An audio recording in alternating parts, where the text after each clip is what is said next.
For example, in my past, I wanted to make $1 million, And then I tried like hundreds of different ideas in order to find the right solution.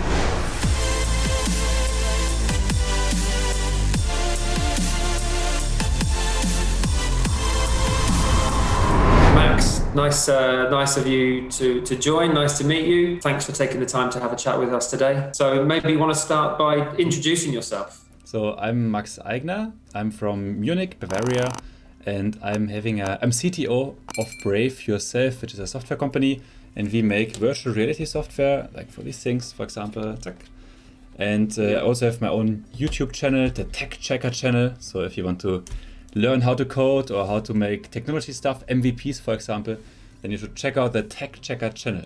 And BraveYourself itself is all about public speaking training, so you can actually stand in front of a stage or in front of an audience on a stage and train your speech in front of them. But the public speaking was not really paying off so much because we do it for free, so at the moment. And therefore we make also games. And yeah, the last game was Game of Drones, like a drone, A play on Game of Thrones, yeah. Yeah. It was just accidentally. And then you can play this drone in VR even if you have a VR headset or without VR. And I think it's just $3 or something like that, so it's very cheap. The game is on Steam. Sure. Maybe in the future we'll kind of make it open source. That's one plan that I have. Tell us a bit more about how are you looking to monetize your current product? Mm-hmm. So we want to go for a freemium model. So it's always about content, So once you have the app, for example, programmed, which is one of the smallest parts, especially if it's a MVP, then you still need the content, yeah. And sure. We want to make courses on how to improve your speech, for example, which is just some green screen recordings. And those recordings, this content will be inside of the app, and this can be purchased. Yeah. And then you can probably get some special wear, hats or something like that, or a tie or whatever. You can buy these things. And then of course the YouTube channel. So I have a YouTube channel about programming and everything, the TechChecker channel. And on this TechChecker channel, I have like affiliate links that finances this channel. It's just the gears, the hardware that I use. And then if you want to use the same hardware, you can buy it. So your channel, you're looking to inspire people, empower people via, via technology, teach them how to code, how to develop. How many people have you helped so far? How can people perhaps join you, or is it just by watching the videos that you've already created? Yeah, actually, there's a lot of questions at once, but the thing is about this channel, the thing is that with technology, you can actually reach all your goals that you want to reach, because technology is nothing else but a tool that creates values, and values is money. Actually, a lot of people think that money is a paper bill, but that's not true, because a bill is just a representative of a lot of different types of money that you have, and it's also always value. And with technology, you can leverage the value that you create, or that you could create on your own. So suddenly it's not just you that creates value, that prints money, but it's a whole army of you, of your programs. And all these programs create money for you, or value for other people. And then you can share this value that you created, for example, for a Ferrari or whatever, or BMW. Yeah, stick to the German manufacturers. So how can people kind of join you? How can they learn from you? Yeah, so they can watch the videos, and in the videos they can also comment and write what kind of topics are interesting for them as well, And then I will continue making other videos on their suggestions. So that's very interesting for me. So whenever you have some questions like, I don't know, how can I make money from code, for example? That was one of the last questions. Or how can I make an MVP in one day? So what's the answer? Do you have a 30-second answer how to make an MVP in one day? Yeah, just watch my video about how to make an MVP in one day. It's online now on TechChecker channel. Yeah. TechChecker channel. That's it. Direct everybody to the TechChecker channel. Yeah. Basically, there's a Google Design Sprint, that takes 7 days, and we tried to tinify it down to 1 day, yeah. And it worked kind of, but of course he had to do some homework, which probably took 2 or 3 more days. And then he had his MVP. Sure. Just super awesome. And he used PowerPoint for that. So don't code anything. Coding is only when you are already having your customers paying you, then you can code, because then you get money for it. Yeah. Or you have a co-founder who doesn't want to do anything and he's coding anyway, then you can just let him code. But even that is dangerous, yeah. What's the best project you've worked on that's kind of really enhanced your skills? Mm-hmm. So if you want to learn VR or Unity, then you want to learn it on a professional level, right? You want to make games with that. You don't just want, some hobby skills like this, Hobby skills, of course, you can also get on udemy.com or my channel. But at the end of the day, you need a job. You need to work for a company for maybe 1 year or half a year. And that's what I did. So I was employed for, I think, 4 months in a software company. I think the name is InnoActive GmbH. Super awesome company. Based here in Munich, and they make VR and AR software. And in this 4 months, you have 40 hours a week working on learning how to code Unity and all this stuff, So you will never be so productive and so fast in learning than when you are employed at a company. And if you don't have the time, or you cannot be employed by one of those companies because they don't take you, for example, then udemy.com is the best source. That's what I did. Yeah. And sometimes even on YouTube, you can find for courses, but you need a full course, like a 1 week course or something like that. Yeah, I recently did a poll on LinkedIn, trying to establish what platform was the best for, but like coding challenges, like for interviews, right? Interview coding challenges. Interview coding challenges, really. And so far, it's still got 1 day to run, but the running leader is HackerRank. Yeah, that's what I wanted to say, because I'm doing these Google interviews at the moment, also for my channel, because I want to share the people, and maybe, I don't know, maybe they have a good offer, So I was doing 2 coding interviews, one for Google and one for another company at the moment. And HackerRank was the best website I've ever used for preparing for those coding interviews, because they just copy those questions usually, so you should really go there. And it's for free, Yeah. It's for free. Yeah. Excellent. We're trying to do things slightly different maybe to other recruitment agencies. So if we can implement a coding challenge into part of our pre-screen process so that we can then submit candidates with their coding challenge results, what's your sort of view on that? So, I've been on both sides because I was a CTO and founder. I was doing like hundreds of interviews. It's very interesting because smaller companies tend to not do coding challenges. For my company, I think the best thing that we did was we kept the candidate for 1 whole day, and then he was programming at our office for 1 full day. And sometimes he got some money, but usually not, because we were startups. And in this approach, you can really get to know this person a lot. But of course, if you want to have a first impression, then such a coding challenge could be very interesting. But it doesn't really add some value, because usually if you're good at these questions, it doesn't make you a good programmer. It shows how much you want the job. Yeah, that's what it shows. One more thing, by the way. So it's really good if there's such a coding challenge. And maybe it's live coding, so maybe you can watch him doing the thing, then it's interesting. But if it's a task that you give him that he then has to code in his spare time, then it should really have to do something with the company. Because otherwise it's just, I feel as a programmer, it's just a waste of my lifetime if I make some random coding challenge and then he throws it away anyway, Yeah.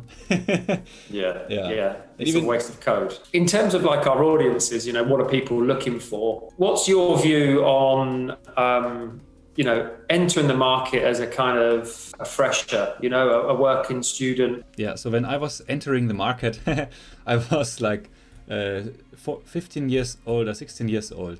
So when I was 13, I started programming. So maybe that's why it's a bad example. Yeah. And then I made 3D simulations and some mini games. And I was really famous in my school because all the presentations that I had to do were done in programming DirectX software. So they were mini games, basically. I won some competitions later on in the in the higher classes. And one company found me there, and they just asked me if I could make their car. It was a car testing system software.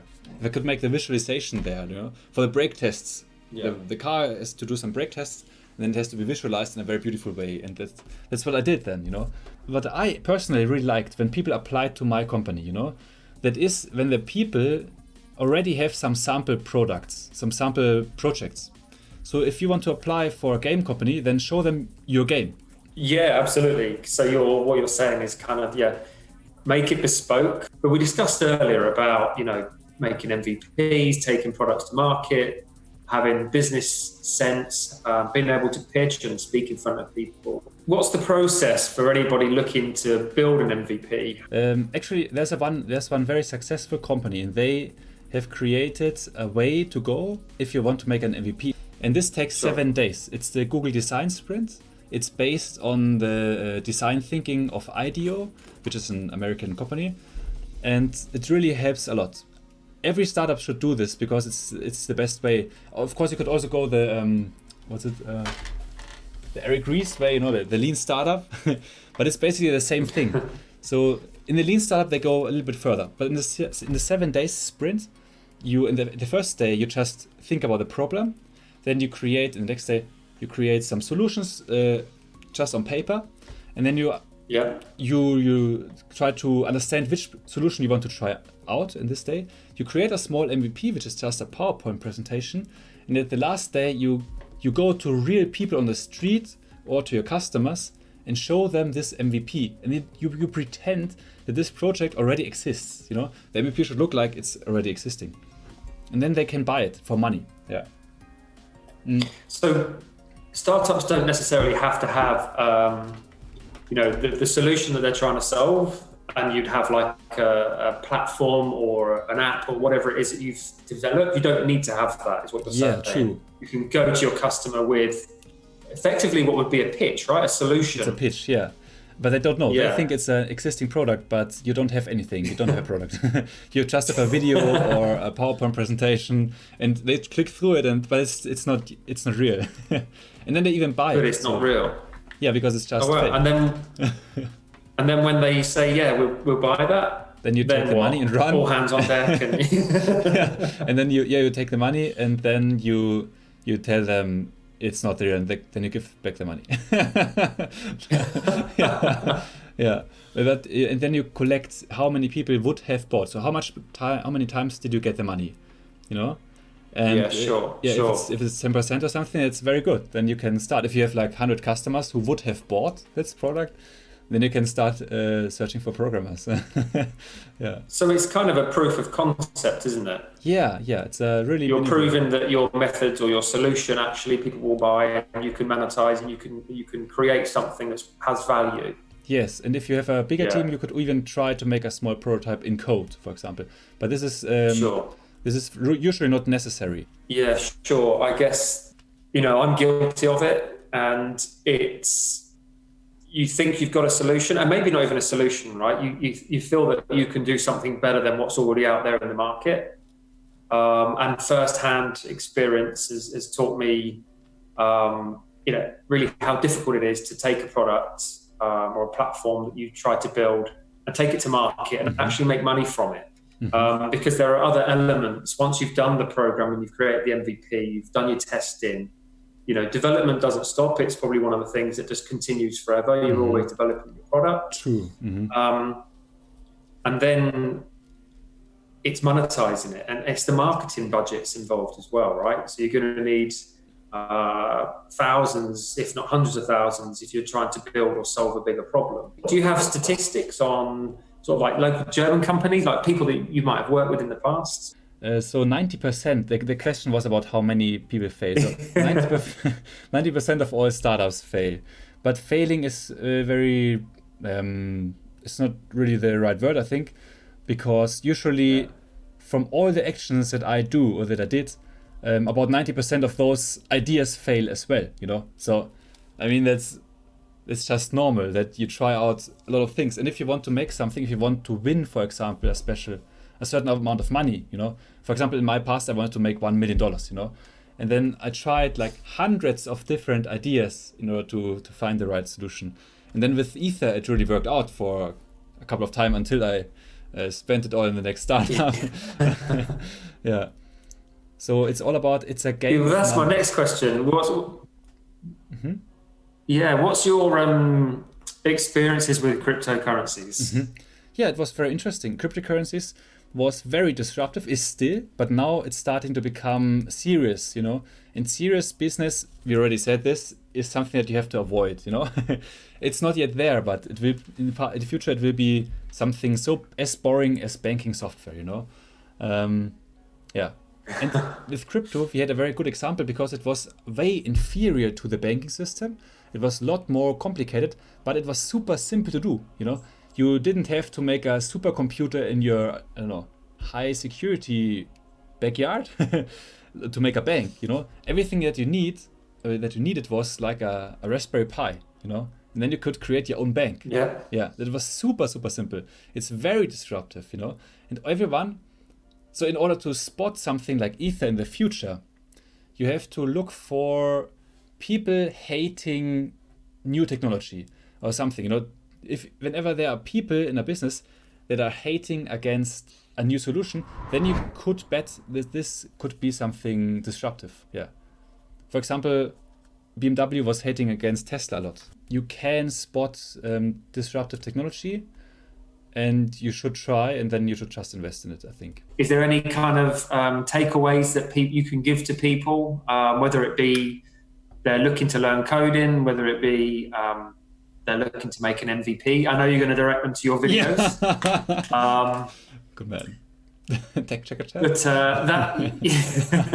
But that's kind of more around, you know, just a quick one-liner. Do you know what I mean? Any quick takeaway that you can entice people in to watch the rest of your videos? Yeah, so there's a couple of personality types in human history, or human beings.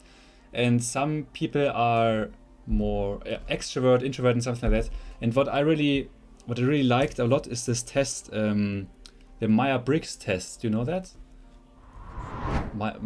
It's called Myers-Briggs or something like that. I don't know.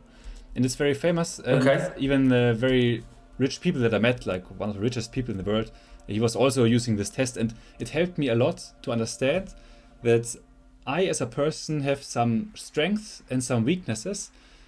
Or better to say, I have some interests and some things that are not interested at all. Okay. All right, Max. Well, look, it's been a pleasure talking to you. All right. See you next time. Thank you for the interview and take care. Bye.